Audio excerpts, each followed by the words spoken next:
ಬಾಂಧವರಿಗೆ ಪ್ರಗತಿ ಚಾನಲ್ಗೆ ಆತ್ಮೀಯವಾದಂಥ ಸ್ವಾಗತ.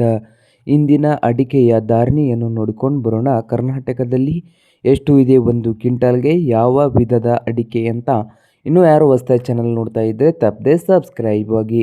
ಇಂದು ಅಡಿಕೆಯ ಬೆಲೆ ನೋಡೋದಾದರೆ ಕರ್ನಾಟಕದ ಪ್ರಮುಖ ಮಾರುಕಟ್ಟೆಗಳಲ್ಲಿ ಒಂದು ಕ್ವಿಂಟಲ್ಗೆ ಎಷ್ಟು ಬೆಲೆಯನ್ನು ಹೊಂದಿದೆ ನೋಡೋದಾದರೆ, ಇಂದು ತೀರ್ಥಹಳ್ಳಿಯಲ್ಲಿ ರಾಶಿ ಅಡಿಕೆ ಬಂದು 54,300 ರೂಪಾಯಿ ವರೆಗೆ ಒಂದು ಕ್ವಿಂಟಲ್ಗೆ ಬೆಲೆಯನ್ನು ಹೊಂದಿದೆ. ರಾಶಿ ಅಡಿಕೆ ತೀರ್ಥಹಳ್ಳಿಯಲ್ಲಿ ಬೆಟ್ಟೆ ಅಡಿಕೆ ಬಂದು 61,500 ರೂಪಾಯಿ ಒಂದು ಕ್ವಿಂಟಲ್ಗೆ, ಹಾಸ ಅಡಿಕೆ ಬಂದು 84,900 ರೂಪಾಯಿವರೆಗೆ ಒಂದು ಕ್ವಿಂಟಲ್ಗೆ ತೀರ್ಥಹಳ್ಳಿಯಲ್ಲಿ ಅಡಿಕೆಯ ಬೆಲೆಯನ್ನು ಹೊಂದಿದೆ ಹಾಸದು.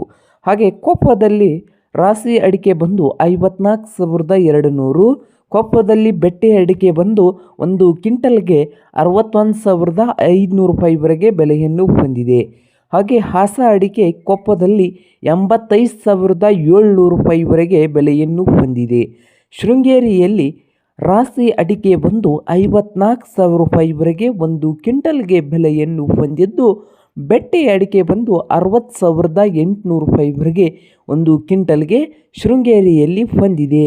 ಹಾಗೆ ಹಾಸ ಅಡಿಕೆ ಬಂದು ಶೃಂಗೇರಿಯಲ್ಲಿ 83,000 ರೂಪಾಯಿವರೆಗೆ ಹಾಸ ಅಡಿಕೆ ಬೆಲೆ ಒಂದು ಕ್ವಿಂಟಲ್ಗೆ ಬೆಲೆಯನ್ನು ಹೊಂದಿದೆ ನೋಡಿ. ಶೃಂಗೇರಿಯಲ್ಲಿ ಶಿಕಾರಿಪುರದಲ್ಲಿ 54,000 ರೂಪಾಯಿವರೆಗೆ ಒಂದು ಕ್ವಿಂಟಲ್ಗೆ ರಾಶಿ ಅಡಿಕೆಯ ಬೆಲೆ, ಸೊರಬದಲ್ಲಿ 53,000.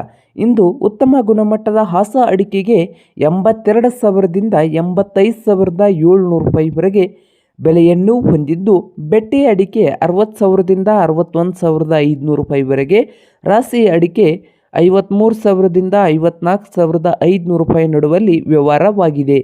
ಜಿಲ್ಲೆಯ ಪ್ರಮುಖ ದರಗಳನ್ನು ನೋಡ್ಕೊಂಬರೋದಾದರೆ, ಶಿವಮೊಗ್ಗದಲ್ಲಿ 53,000ದಿಂದ 54,000 ರೂಪಾಯಿವರೆಗೆ ರಾಶಿ ಅಡಿಕೆ, ಚಿಕ್ಕಮಗಳೂರು ಜಿಲ್ಲೆಯಲ್ಲಿ 54,000ದಿಂದ 55,000, ಉತ್ತರ ಕನ್ನಡದಲ್ಲಿ 52,000ದಿಂದ 54,000, ದಾವಣಗೆರೆಯಲ್ಲಿ 52,000ದಿಂದ 53,000 ಇದು ರಾಶಿ ಅಡಿಕೆಯ ಬೆಲೆ ಆಗಿದೆ ನೋಡಿ ರೈತ ಬಾಂಧವರೇ.